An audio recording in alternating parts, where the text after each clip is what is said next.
Salve, salve nação, vamos que vamos com tudo, vamos pra cima. Aqui na manhã dessa segunda-feira, a semana já começa estourada, correria total. E já chego aqui, claro, trazendo para você várias notícias do nosso Flamengo. Tem jogador super valorizado com proposta da Europa. Já falo para vocês que jogador é esse. Não é o Everton Araújo, isso aí eu falei ontem, que o Atlético de Madrid tá de olho nele e o Flamengo já tratou de renovar o contrato dele e com um reajuste de salário. É outro garoto da base, super conhecido já da nação, e vou explicar também por que ele não vinha jogando, tá bom?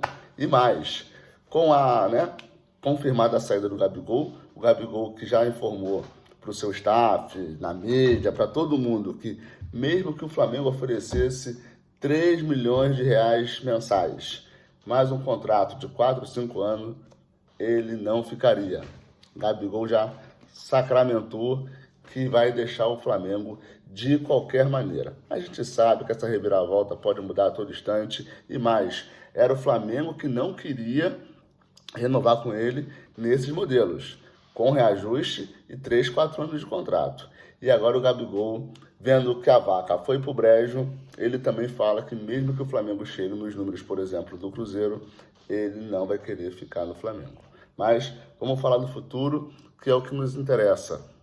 O próximo centroavante do Mengão. A gente sabe que o Carlinhos é jogador do Flamengo, mas vem de lesão também. Não teve um ano espetacular no Flamengo, como se esperava. Ele que teve uma excelente performance pelo Nova Iguaçu, fazendo vários gols pelo Campeonato Carioca do ano passado. E aí o Flamengo viu que estava muito barato e era uma aposta. O Flamengo fez essa aposta e o Carlinhos pode nos ajudar muito durante a temporada. Mas, para ser um substituto de Gabigol ou um substituto de Pedro, é muita areia para o caminhão dele.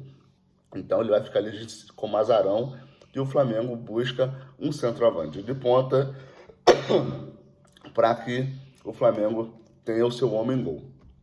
Um dos nomes desse centroavante é o Arthur Cabral. Ele joga em Portugal, está no Benfica, muito encostado, muito de lado, quase não tem minutos, de fato deixado para escanteio. E esse jogador tem o seu valor de passe aproximadamente de 14 milhões de euros, mas o Flamengo normalmente nessas situações pega por um ano de empréstimo com aquela famosa compromisso de compra ao final do empréstimo. Então, Arthur Cabral é um excelente alvo, é um valor que o Flamengo poderia pagar. Como eu já disse, vem de Portugal, passagem pela Europa, infelizmente não se firmou em nenhum clube. Pelo que eu vi do histórico dele de gols, nos últimos 3, 4 anos não tem se destacado, fica pulando de time em time e não consegue uma sequência.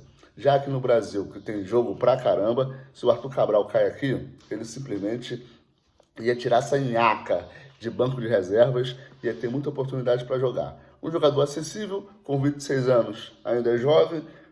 Depois do empréstimo, poderia ter um contrato de 3, 4 anos com o Flamengo fácil, claro, dependendo do desempenho dele, mas é um investimento considerado razoável. 14 milhões, o Flamengo pode pechinchar ainda um pouquinho, jogar para 12, jogar para 10. A gente sabe que essas transações nunca são à vista, então também poderia parcelar esses valores e o jogador dar aquele famoso retorno técnico e financeiro. Então, Arthur Cabral é uma possibilidade muito real de vir para o Flamengo. Outro que está sendo ventilado, mas eu não acredito, é o Vitor Roque. Já falei sobre o Vitor Roque em outros vídeos. Excelentíssimo jogador, cairia como uma luva no Flamengo. Só tem um detalhe, ele acabou de sair do Barcelona. Se ele tivesse saído do Barcelona por empréstimo para o Flamengo, nossa, daria tudo certo.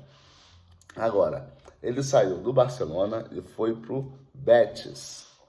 Meu parceiro. Isso tem o quê? Tem 2 meses que o Vitor Roque está no Betis. Não vai acontecer um novo empréstimo em cima disso. Muito, muito difícil.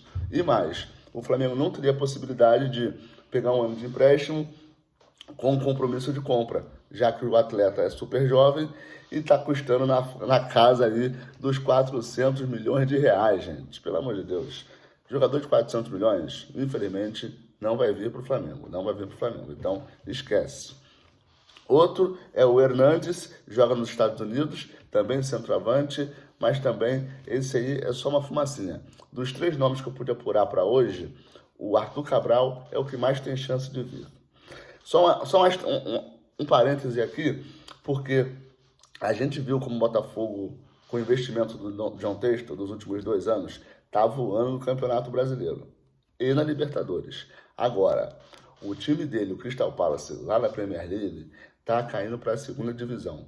O outro time do John Textor, lá na França, passando um perrengue danado. E aí eu te falo, se esses 2 clubes do John Textor caem para a 2ª divisão, o Botafogo simplesmente pode estar vivendo o seu melhor ano da história.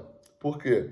O Botafogo gastou muito. Almada, Luiz Henrique, Igor Jesus. Porém, não deve permanecer neste nível de investimento. Está arriscado até o John Textor pegar aqui um Luiz Henrique e levar para o Crystal Palace, caso não caia, ou até mesmo levar para a França. Então, assim, o Botafogo fez um investimento pesado nessa temporada, mas não acredito que esses investimentos irão ser contínuos nos próximos anos. Afinal de contas, a gente sabe que o Botafogo não consegue pagar suas contas. É o famoso fair play. O valor que o Botafogo gastou durante o ano é incompatível com o valor que ele arrecadou. Mas, se ele sagrasse campeão da Libertadores e do Campeonato Brasileiro, com certeza para o ano que vem o Botafogo começaria a diminuir essa distância e principalmente não precisaria fazer grandes investimentos, já que tem um elenco muito robusto. Então, só uma página aqui para falar do Botafogo, porque informação importantíssima. O John Textor está passando muito sufoco lá fora e a gente sabe que o dinheiro forte dele está lá e não aqui no Brasil. Até porque o Botafogo ainda não dá lucro. Mas, voltando a falar de Flamengo, gente, descobri por que o Lohan simplesmente desapareceu do Flamengo. Quem lembra naquela data Copa América, Arrascaeta, todo mundo saiu na época do Tite ainda. E o Lohan substituiu o Arrascaeta brilhantemente bem. O Flamengo fez 10 jogos naquela temporada, naquele período, sem o Arrascaeta, e o Lohan foi um dos principais jogadores sobrando. Entrosamento muito forte com o Gerson e acabaram com tudo. Do nada, o Lohan desapareceu dos gramados. E eu descobri o porquê. O jogador estava ainda em negociação com seu contrato, exatamente. E como ele chamou muita atenção naquele período, eles deixaram o Lohan de lado, só treinando, desceu alguns jogos para fazer no sub-20, onde os holofotes são menores, até a renovação. No mês passado, finalmente o Flamengo renovou com o Lohan, claro que dá aquele aumento para ele, mas também jogou o contrato dele até 2029, com uma multa rescisória, que pode ser o jogador mais caro da história a ser vendido pelo Flamengo, superando Vinícius Júnior, Paquetá e Renier.